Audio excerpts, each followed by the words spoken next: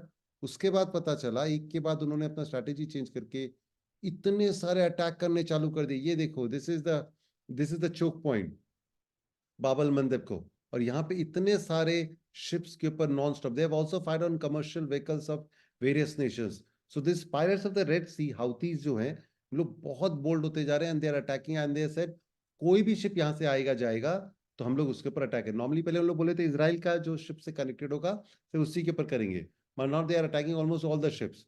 वापिस देखिए map again and again. This is Saudi Arabia, this is Yemen, this is Iran. और यहाँ से ये चोक पॉइंट है, ये रेड सी के थ्रू जहां से वो जाता है इसके अंदर.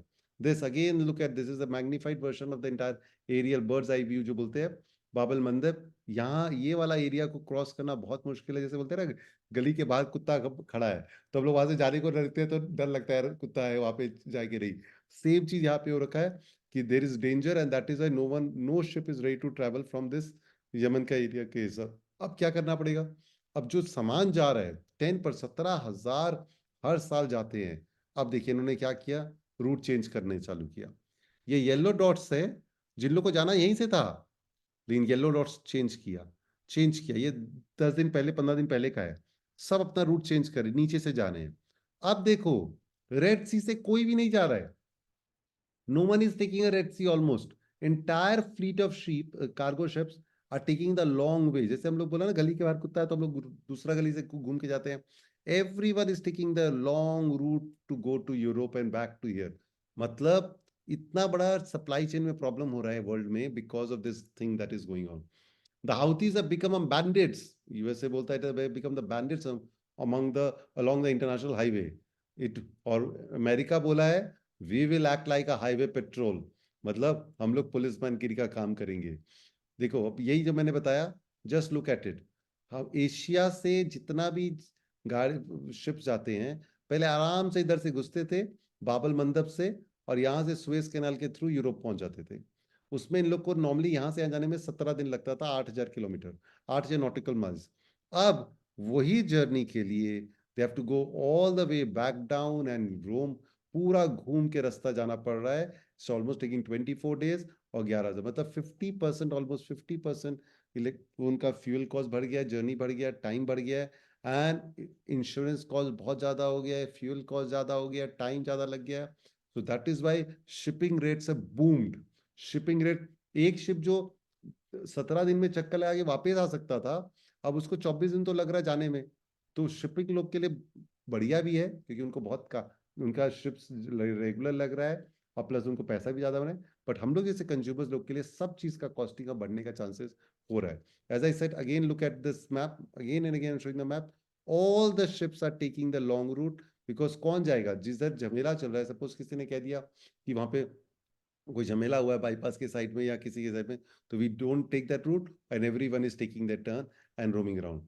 अब क्या हुआ, इसके अंदर एक भयंकर ट्विस्ट आ गया. अभी तक जो भी पायरेट्स अटैक हो रहे थे ना वो यमन के साइड में हो रहे, रेड सी के जो चोक पॉइंट है वहां पे हो रहे थे. On 23rd December, a cargo ship from Saudi Arabia, which was coming towards India, वो गुजरात के पास मारा गया. गुजरात के पास वहां पे बोलते हैं ड्रोन से उस शिप के ऊपर अटैक हुआ. पॉइंट ऑफ अटैक नहीं है गुजरात, इंडिया के ऊपर. अब आपको तो पता है, अभी खान सर का ही मैं देख रहा था कल परसों, एक तो रील बहुत चल रहा था, यू मार दिए वहां पे. वो बम्बई में अटैक हुआ था, अगर इनके सामने किया होता तो कराची उड़ा देते वो. अब देखो मोदी जी को आ रहा है गुस्सा कि हमारे पास आता हुआ जिसका कोई कनेक्शन ही नहीं, यहाँ पे हो रहा था, यहाँ पे ड्रोन से अटैक हुआ. किसने अटैक किया पता नहीं, बट कोई अमेरिका बोलता है ईरान ने अटैक किया, कोई ना कोई तो अटैक किया ही होगा, पता नहीं चला. बट होगा तो कुछ कराची उड़ा देंगे वो तो मोदी जी तो एक दिन। तो देखो इसके अंदर ये अब उस एरिया के लिए जहां पे झमेला चल रहा है वहां पे पुलिस भेजना पड़ता है, फोर्स भेजना पड़ता है to get it all right. तो 27 दिसंबर को American police, America, US military has started to fight back. उन्होंने 12 हाउती रिबल्स के मिसाइल्स को डाउन किया है और उन्होंने वहां पे बहुत सारे शिप्स लगाए हैं उस एरिया में to protect all the cargo ships that are coming and going from there. As I said, everyone has to take a long route. सबको फर्क पड़ रहा है, इंडिया को तो बहुत बड़ा फर्क पड़ रहा है क्योंकि इंडिया का बहुत बासमती राइस वहीं से जाता है, एक्सपोर्ट इंडिया से एक्सपोर्ट होके वहीं पे जाता है इसी एरिया की। तो वहाँ बहुत डिमांड है, पूरा अफ्रीका, पूरा ये मिडिल ईस्ट में इंडिया का बासमती राइस का बहुत डिमांड है। बट क्योंकि अब माल नहीं जा पा रहा और इतना ट्रांसपोर्टेशन में प्रॉब्लम हो रहा है, सो बासमती राइस का ओवर सप्लाई हो गया इंडिया में और बासमती राइस का प्राइसेस क्रैश हो गए हैं, माल बिक रहा नहीं है और प्राइसेस क्रैश हो गए हैं। Lot of things are there, बहुत सारा चीज के ऊपर फर्क पड़ रहा है। अब अमेरिका ने बोला है कि हम एक तो वो बनाएंगे, ऑपरेशन प्रॉस्पेरिटी गार्डन। मतलब एक तो उन्होंने एक ऑपरेशन लॉन्च किया है जिसके अंदर 10, 15, 17 नेशन को बोला है सबको आओ, because we have to protect this area because this is such a vital link for the trade and commerce in of the world. So उन्होंने ऑपरेशन प्रॉस्पेरिटी गार्डन का नाम दिया है। उसमें इंडिया को इन्वाइट किया गया है। इंडिया रेडी नहीं हो रहा था वो ज्वाइन करने का। अमेरिका अपना नेवी भेज दिया और 2-4 कंट्री भेज दिए। इंडिया अभी तक रेडी नहीं था because India didn't wanted to participate and act that they are anti Arab country के अगेंस्ट में जा रहे हैं। तो बट कल अमेरिका ने स्पेशली इंडिया को इनवाइट किया है कि आप भी आइए, आपका भी बहुत सारा ट्रेड होता है यहाँ से, तो you are also affected, so please come and join this patrol जो हम लोग कर रहे हैं, पुलिसमैन बनना चाह रहे हैं, आपको भी अपना शिप्स और ये सब भेजना पड़ेगा to bring it to them. तो ये अभी एक बार लड़ाई का झमेला चल रहा है, इसके बारे में अभी और आगे बताते हैं। As I said, major shipping companies, देखिए यहाँ पे दिखा रहा है, major shipping companies have suspended ship traffic in the Red Sea due to attacks, including this. सब कोई अपना अपना रूट चेंज करे। 18 दिसंबर को British multinational company, oil and gas company BP also suspended. So everyone is suspending their operations to the Red Sea, for obvious reason, and that is going to have an impact on all of us. यहाँ पे देखिए, Israel में face food shortage over Red Sea attack. वहां से ship जो है वो एकदम ऊपर में, तो रेड सी के ऊपर में, तो वहां पे इजराइल है, तो इजराइल को फूड शॉर्टेज हो रहा है। हाउती ने ओपनली बोला है will target all Israel bound ships if Gaza doesn't get aid. 20 nations join US coalition to combat Houthi attacks. 20 nations में से कम हो गए हैं, इंडिया नहीं ज्वाइन किया था, अब इंडिया को भी बोला जा रहा है कि आप ज्वाइन करिए। Red Sea will be a burning area if US continues bullying. Houthi एकदम ओपन, मतलब यमन में उन लोग का इतना बड़ा होल्ड है, मतलब वहां का एरिया को हम लोग छोड़ेंगे नहीं। Houthis claim responsibility for attack on Red Sea container ship openly. Houthis trained 20,000 troops to fight against Israel. So this is a very major thing that is going on. As I said, pirates of the Red Sea है। अभी तक तो उन लोग दूर है थोड़े Israel से, तो जो अटैक हो रहा है उससे इतना फर्क नहीं पड़ रहा। लेकिन अब इन्होंने क्या किया, वो जो पायरेट्स बन के उन लोग रेड सी के ऊपर कब्जा लेने का कोशिश कर रहे हैं, जिसके कारण every country will be affected because of the trade route. उस तेल के दाम बढ़ गए उसके कारण, इसका भी बहुत बड़ा झमेला चल रहा है। तो ये एक तो अभी तक इंडिया एब्सेंट है, अभी तक दे आर सम एब्सेंट। इन्होंने ज्वाइन किया था, US, UK, France, Spain, Italy, ये सब ने ज्वाइन किया था, कुछ कुछ हट गए। ये प्रॉस्पेरिटी गार्डन जो ऑपरेशन था, इंडिया अभी तक एब्सेंट था, बट इंडिया के ऊपर जो अटैक हुआ है ना, उसके कारण शायद इंडिया को इसके ऊपर आना पड़ेगा। अभी कल पता चला हम लोग को, ये बहुत इंपॉर्टेंट चीज है, देखिए कल पता चला कि इंडिया का एक शिप के ऊपर, सोमालिया, ये अलग जगह है, सोमालिया के पायरेट्स लोग ने इंडिया के शिप के ऊपर अटैक कर दिया था, इंडिया के शिप के ऊपर घुस गए थे। किसी तरह इंडियन नेवी वहां पे पहुंचा और उनको बचाया है। ये कल देखिए, यहाँ पे इंसिडेंट को देखिए, बहुत अच्छा इंसिडेंट है। 6 ऑलरेडी इंसिडेंट हो गए हैं सोमालिया की तरफ। ये सोमालिया भी देखिए यहीं पे, यमन के ठीक नीचे में है, and this area is totally infected with pirates. आजकल कम हो गए थे, बट अचानक वापस चालू हो गए। देखिए ये जो इंडिया का ये जो क्रू था, 15 इंडियंस थे, और थर्सडे इवनिंग को उनको लगा कि हमारे शिप के पास बहुत सारे पायरेट्स आ रहे हैं और उन लोग ट्राई कर रहे हैं ऊपर चढ़ने का। फिर देखिए, ship reports that 5 to 6 armed unidentified men have successfully boarded, pirates have jumped, तो वहां पे एक तो रूल होता है शिप में कि अगर आपको लगता है कि पायरेट्स लोग आ गए हैं और आपको बचना है, तो एक तो स्ट्रॉन्ग रूम बना रहता है। Heading to safety protocols, crew of the ship retreat to a strong room and board itself, मतलब लोग अपने आप को स्ट्रॉन्ग रूम में बंद करके टाइट से बंद कर लेते हैं, जो कोई खोल नहीं पाता है। उस स्ट्रॉन्ग रूम में ये जो 15 क्रू थे सब घुस गए, इंडियन क्रू, और उन्होंने इमीडिएटली नेवी को मैसेज भेजा कि our pirates have hijacked, are trying to kidnap, have boarded our ship and they are hijacking us. तो after receiving distress messages, Indian Navy established contact with crew members and that they are safe and strong and have not breached the strong room. और फिर Indian navy कल पहुंचा, ये Thursday रात का बात था, उन लोग फ्राइडे तक उनको खबर, उन लोग ने मैसेज दिया, सैटरडे को हमारा इंडियन नेवी कल फ्राइडे था, कल ही इंडियन नेवी पहुंचा और इंडियन नेवी जाके उनको सबको बचा के लाया। जैसे ही पायरेट्स लोग ने देखा कि इंडियन नेवी का हेलीकॉप्टर आ गया, उन लोग भी आने वाले हैं, सो दे रन अवे। तो this was a very very close shave that Indian ship had in Somalia just yesterday.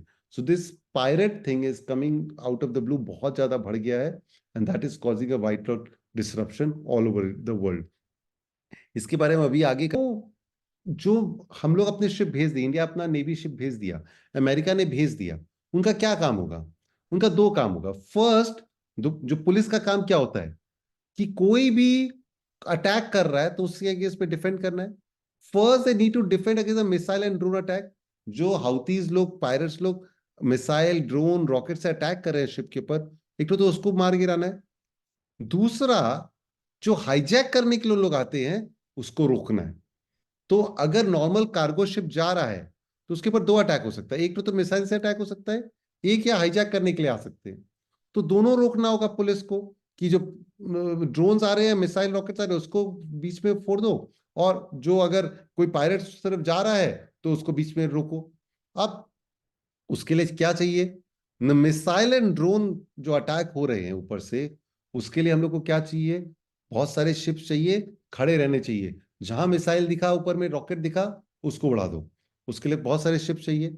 और उससे भी ज्यादा, जब हाईजैक करने कोई शिप को आ रहा है, किडनैप करने कोई पायरेट्स का शिप आ रहा है कार्गो शिप की तरफ, इमीडिएटली उनको हेल्प करने के लिए फास्ट वे में जाके भाग के जाना पड़ेगा एक दूसरा शिप को।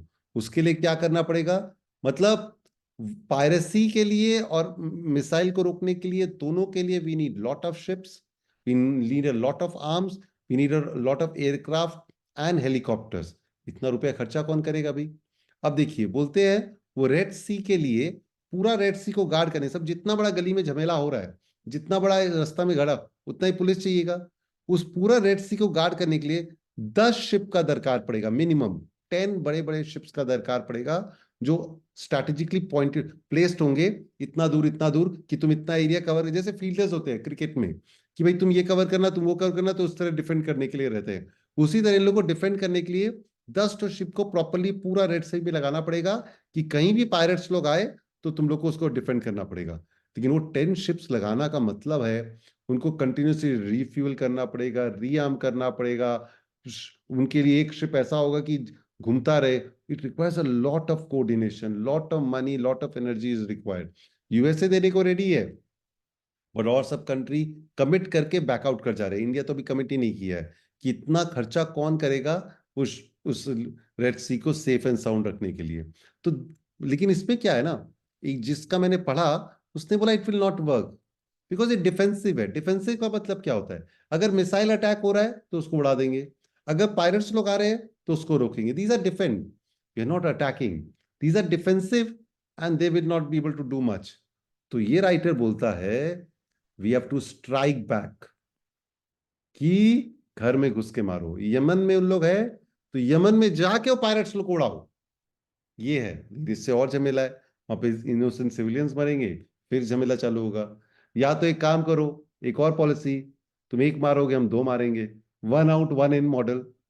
मोदी जी से ऐसे बोलते हैं हम घर में घुस के मारेंगे। तो एक ये हो रहा है कि उन लोग का अटैक करने से पहले यमन में उनके बेसिस के ऊपर, पायरेट्स के बेसिस के ऊपर अटैक करो, but that is also lot of problem. तो अभी तक ये डिसाइड, अमेरिका डिसाइड नहीं कर पा रहा है कि वो करे क्या। अभी वो डिफेंड कर रहा है, लेकिन उसके पास इतना रिसोर्सेज सब कंट्री देने को रेडी नहीं है। वो तो देने को रेडी है, सब कोई कंट्री देने को रेडी नहीं है। वो अटैक करे तो उसमें झमेला चालू होगा। तो काउंटर स्ट्राइक करना पड़ेगा और उसी से ही ये बचेगा कि उनका बेस पे जाके उनको मारो। The best defence is not purely defensive, मतलब बोलते हैं ना, the best defence is a good offence, the purely defensive is doomed to be defeated. तो अभी इन लोग सिर्फ डिफेंड कर रहे हैं, कुछ होगा तो हम लोग अपने आप को देखेंगे, जाके अटैक नहीं कर रहे हैं। सब में झमेला लोचा है, let us see how does it unfold. अब आज का ही देखिए, कल का ही आर्टिकल है, attack heightens fear of wider war, US risk getting drawn into the conflict. अभी तक यूएसए नहीं घुसा है लड़ाई में, अब चांसेस है कि यूएसए भी इस लड़ाई में डायरेक्टली घुस जाएगा। It's a very tense situation.